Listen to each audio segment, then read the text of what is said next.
otrās sezonas 3. epizode. Bauskas muzejs Kalnielā 6 un Kalnielā 6A.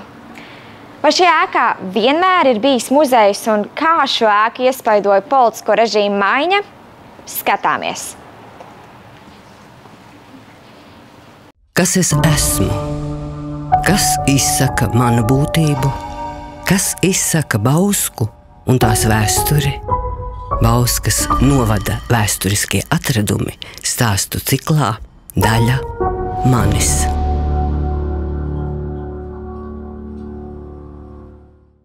Īpašums Kalna ielā 6 un Kalna ielā 6A 1880. gados piederēja Johanam Lāmem un viņa sievai Karolīnai Lāmei.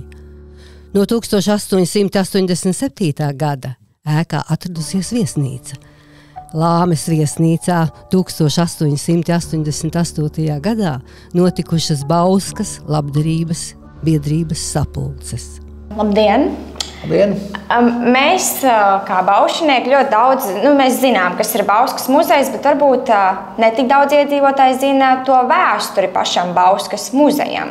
Mēs zinām to, ka šī ēka ir saistīta ar vēsturi, bet gribētos jautāt, tad kādi ir šīs ēkas pirmsākumi un vai jau tajā laikā tas bija muzejs, ka mēs runājam 19. gadsimta beigas, kas šajā ēkā atradās? Jā, ir tā, ka muzejs un ēka būtībā ir divas dažādas lietas. Gan ēkai ir sava vēsture, gan muzejam ir sava vēsture. Un sākotnēji, protams, ka šeit ir sākās tā senākā ir tā ēkas vēsture un tā jaunākā ir muzeja vēsture. Jo, ja ēka ir apmēram no 19. gadsimta otrās puses, tad ar muzeju ir tā, ka muzeja pirmsākumi ir meklējami pagājušā gadsimta, jeb 20. gadsimta 20. gadu vidū. Bet arī tas vēl nav tas muzejs, kas šodien, jo tas, kas muzejs, kas ir šodien, tam vēsturi var sākt tikai skaitīt tikai pēc Otrā pasaules kara no 1947. gada. Tas ir tāds ievads par to, ka es teicu, ka ēkai ir viena vēsture un muzejam ir otra vēsture. Bet, ja runājam par ēku, tad 19. gadsimta otrās puses plānos var redzēt, ka šeit šī apbūve arī šajā vietā nav bijusi tāda, kā tā ir šobrīd. Citiem vārdiem sakot, šī ēka, kas šeit ir bijusi, tā ir bijusi pilnīgi savādāka ēka. Jāsāk ar to, ka šobrīd muzeja ēkas fasāde un galvenā ieeja ir no Kalna ielas. Tad 19. gadsimta otrajā pusē, kad šī ēka tika uzcelta pirmajā versijā, ja pirmajā variantā, tad ēkas galvenā fasāde un ieeja bija no Rīgas ielas. Un, protams, ka šī ēka līdz ar to ir nākošajos gadu desmitos pārbūvēta, paplašināta ar dažādām piebūvēm gan uz pagalmu virzienā, gan virzienā šeit uz Kalna ielu, gan arī, tātad, kā jau es teicu, ir mainījusies šī ēkas galvenā fasāde un galvenā ieeja. Un tātad sākotnēji šeit ēka arī būtībā ir celta kā tāda sabiedriskā ēka, kā, teiksim, priekš tirdzniecības vajadzībām, priekš veikalu vajadzībām, arī priekš iebraucamās sētas vajadzībām, jau tāda kā viesu mājas vajadzībām, jo muzeja pagalms, kas tika dēvēts arī 19. gadsimta beigās un 20. gadsimta sākumā par tā saucamo lopu laidaru, jo tur, teiksim, tirgus dienās varēja pirkt, piemēram, zirgus, ja, vai arī, teiksim, kad zirgu tirdzniecība tur nenotika, tad varēja arī šie zirgi, kā novietot zirgus cilvēki, kas atbrauc uz tirgu. Šī te viesumājas funkcijas tāda nosacīta, tajā laikā to tā nesauca. Šī te viesumājas funkcija, principā, ja cilvēks tālāk gabalu atbrauca, un vajadzēja palikt šeit, tad varēja šeit palikt. Un tikai par zināmu samaksu, un tikai 19. gadsimta beigās un 20. gadsimta sākumā jau ir skaidri zināms, ka šis īpašums nonāk vienam Bauskas vācietim, un kurš šis Bauskas vācietis viņu pārbūvēja par toreiz to sauc, Kurzemes viesnīca bija vēlāk, pārbūvēja par Pēterburgas tā saucamo viesnīcu un pat arī sarīkojuma zāle jau un restorāns un visas šīs te lietas, kas jau piedara tādai publiskai ēkai, ja, un tad šī ēka piedzīvo tādu pamatīgas pārbūves, ja, kā jau es teicu sākumā, kad tiek ēka paplašināta virzienā šeit uz Kalna ielu, šīs te fasādes tiek mainītas, te vēl arī, ja skatās, te arī šīs te trepes, te ir, to, protams, mēs tā īsti nezinām, tur būtu tāda padziļināta izpēta vajadzīga, te arī tā visa tā trepi padarīšana, te ir pārbūvēta, un tāpat tās tie visi tie ieejas mezgli, un telpu pārplānošana te ir notikusi, jo tie jau arī, teiksim, ja kāda remonta taisa, tad var redzēt, kaut kur kaut kas ir aizmūrēts, kaut kur kaut kas ir piemūrēts, tā kā ir notikušas lielas pārbūves. Turpinot arī par to 20. gadsimta sākumu un pieminot tieši tad viesnīcas, tad kādi bija tieši būt tie viesnīcas pirmsākumi, mēs varētu teikt? Nu jā, tad sākumā es jau teicu, ka sākumā tad funkcionēja kā iebraucamā sēta ar iespēju palikt pa nakti, bet tādas lielākās pārbūves ir 19. gadsimta lielākā pārbūve 19. gadsimta beigās, 20. gadsimta sākumā, kad šeit tiek izbūvēta pamatīgas ēkas piebūves, mainās gan fasāde, gan arī telpu, iekštelpu izvietojums, ja, un kaut kas tiek aizmūrēts, kaut kas tiek piemūrēts un piebūvēts, un ar vienmēr sakot, šeit 20. gadsimta sākumā jau ir zināms, ka šeit ir bijusi tā saucamā Pēterburgas viesnīca, kas pēc tam kļuva par Kurzemes viesnīcu, un ar kolēģiem parunājot no citām pilsētām, arī citās pilsētās ir bijušas Kurzemes viesnīcas, un es pieļauju, ka tā ir bijusi vienkārši tāda nosaukuma ķēdija, tā tajā laikā bija populāri, laikam, saukt Kurzemes viesnīcu, vēl vairākās vietās ir bijušas tādas Kurzemes viesnīcas, bet katrā gadījumā tad kopš 20. gadsimta sākuma šī ēka ir pildījusi viesnīcas funkcijas, un tad līdz pat 80. gadu sākumam, kad Bauskā tika būvēta jaunā viesnīca, tad šeit arī atradās Bauskas pilsētas, teiksim tā, padomu laikā galvenā viesnīca, bet pirms tam viena no Bauskas viesnīcām. Un arī padomu laikā pēc Otrā pasaules kara bija tieši tāpatās, tad, kad šeit pēc kara kādu laiku, tad, kad tagadējais kultūras centrs bija sagrauts, tad kādu laiku šīs te restorāna telpas tika un arī šo te zāli izmantoja toreiz kultūras nama vajadzībām, kā tajā laikā sauca. Ja, un tad šeit mēs nekāda restorāna nebija, šeit bija tikai kultūras nams, un augšā joprojām bija viesnīca, un pēc tam, tad, kad kultūras namu atjaunoja 50. gados, tad kultūras nams aizgāja tur, kur viņš ir tagad kultūras centrs, ja, un tad šeit sāka veidoties būtībā muzejs, jā, tā pirmās ekspozīcijas un tā tālāk, un pamazām šī ēka tiek apdzīvota no muzeja, krājuma telpas un vispārējais, bet augšā vēl joprojām ir viesnīca, tad līdz pat 80. gadu sākumam tur ir viesnīcas istabiņas, Bauskas toreiz galvenā viesnīca, un tad pēc tam, kad viesnīca aizgāja tur, kur viņi tagad ir, jā, tad pēc tam tur augšā kādu laiku bija tukšas telpas, pēc tam muzikas skolē bija telpas, un tad būtībā muzejs visu ēku 90. gadu beigās, ja pagājušā gadsimta beigās ieguva visus 3 stāvus, un tā kā kopš tā brīža muzejs ir apsaimnieko šo ēku.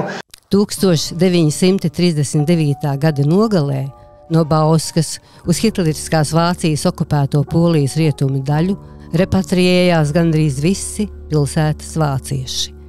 Starp izbraucējiem bija Bauskas alus darītavas īpašnieks Lodings ar ģimeni. Tāpēc ēku savā īpašumā pārņēma valsts.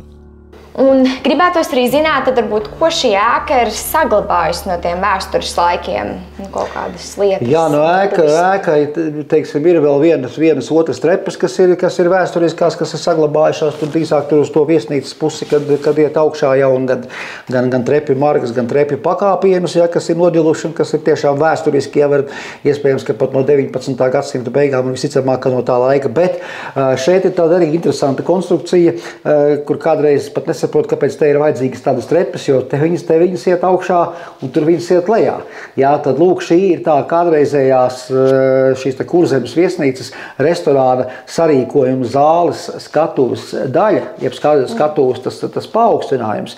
Jā, viņš tad sakot bija te visā garumā, un šīs te sienas, kas ir te tādas kārtīgas sienas, tās ir vēlāk ir uzmūrētas, jā, un tādas pamatīgas, bez mazliet nesošās konstrukcijas, jā, kur pat nezinātājiem pat neliekās, ka te ir bijusi zāle, te bija te, kur tās sienas, šī un tā otra siena, te ir liela, milzīga telpa, milzīga, tā sakot, skatītāju zāle, nu, lūk, un šie ir tas skatuves paaugstinājums, jā, tad te, lūk, pa to visu šo te, kur tagad ir tā leļu maiņa, tad tur bija tas skatuves paaugstinājums, kādās fotogrāfijās to logu var redzēt, jā, tad arī šī neļa te ir piebūvēta vēlākajos laikos, tas siena, bet tur tālāk, kur ir, jā, tātad tur jau bija aizskatuve, un tur ir tās vēsturiskās arī trepes, ja varam arī paiet uz turien, nedaudz uz priekšu. Jā, tātad šis viss ir piebūvēts klāt, un tas nav, jā, bet lūk, šeit jau gan, tātad šeit te jau ir aizskatuve.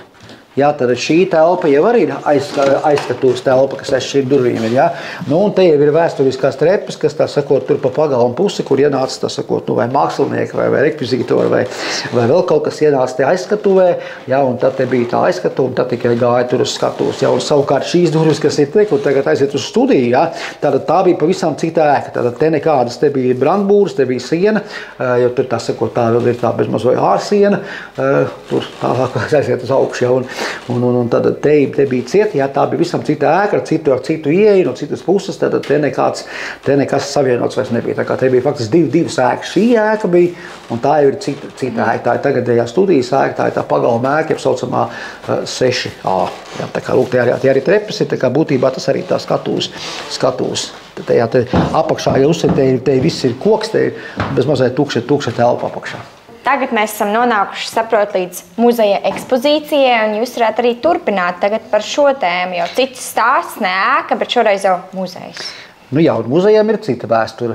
Vienmēr sakot, tādi muzeju pirmsākumi, tas ir 18. 19. gadsimts, jā, bet, nu, protams, tas bija Eiropā un vēl atsevišķās arī šeit Latvijas vietās, gan Jelgavā, gan, jā, bet, un Rīgā, bet šeit Bauskā par tādiem pirmajiem muzeja pirmajiem gadiem ir ziņas no 20. gadu vidus, jā, kad toreizējās valsts vidusskolas skolotājs, vēstures skolotājs arī izveidoja tādu kā novadu pētniecības muzeju, sāka vākt arī dažādus eksponātus, jau tas atradās sākumā skolas telpās, tur, kur tagad ir bērnu jauniešu centra Dzeltenā māja. Pēc tam šo muzeju pārņēma 13. Bauskas aizsargu pulks kultūras daļa, tad arī viņi pievērsās Rundāles pils tādai kā izpētēji tādiem muzejiski vēsturiskiem līdzekļiem un tādiem arī turismu vajadzībām kaut ko tur sakopa, bet ir arī saglabājusies, teiksim, arī muzejā ir šī 26. gada inventāra grāmata, ja, kas no muzejā bija kādas priekšmeti bija krājumā paņemti, bet, un diemžēl Otrais pasaules karš visus šos eksponātus iznīcināja un nekas no tā nav saglabājies. Un tad, principā, var teikt, ka šis 26. gadā izveidotais Bauskas novada pētīšanas muzejs būtībā tika likvidēts, un tad pēc kara 1947. gadā arī uz šī te Rundāles pils, jeb uz bāru, kā viņš skaitījās, Rundāles pils mākslas muzeja filiāli, momentā nepateikšu to nosaukumu, kā viņš precīzi saucās, ja tad tā kā tur tika izveidot tāda kā nodaļa, kas vēlāk kļuva par Bauskas novada pētniecības muzeju, tad tas ir 1947. gads.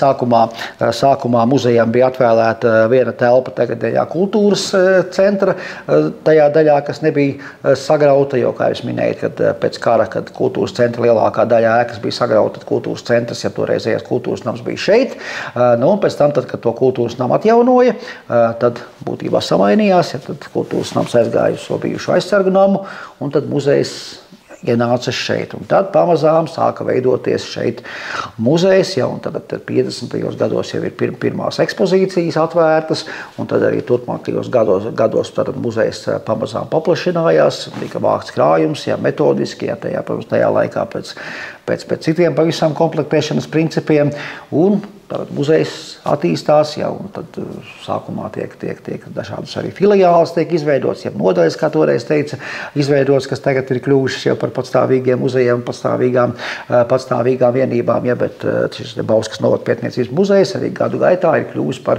Bauskas muzeju, vienkāršojot, un tas atrodas šajā kādreizējā Pēterburgas vai Kurzemes viesnīcas telpās. Un šī ekspozīcija, kas ir šeit, kas redzama šeit, tā ir šajā daļā, kas bija šīs ēkas tā saimnieciskā puse, tāda saimnieciskā noliktavas jau. Un muzejā arī daži dzīvi eksponāti ir, lai jau arī padarbojās, pirms mēs ieejam krājumā. Šī tā saucamā 20. gadsimta mūzika kaste, kas darbojās šādi. Tikai jāpalaiž viņai, lai viņi iet tie spārniņi ap un aiziet.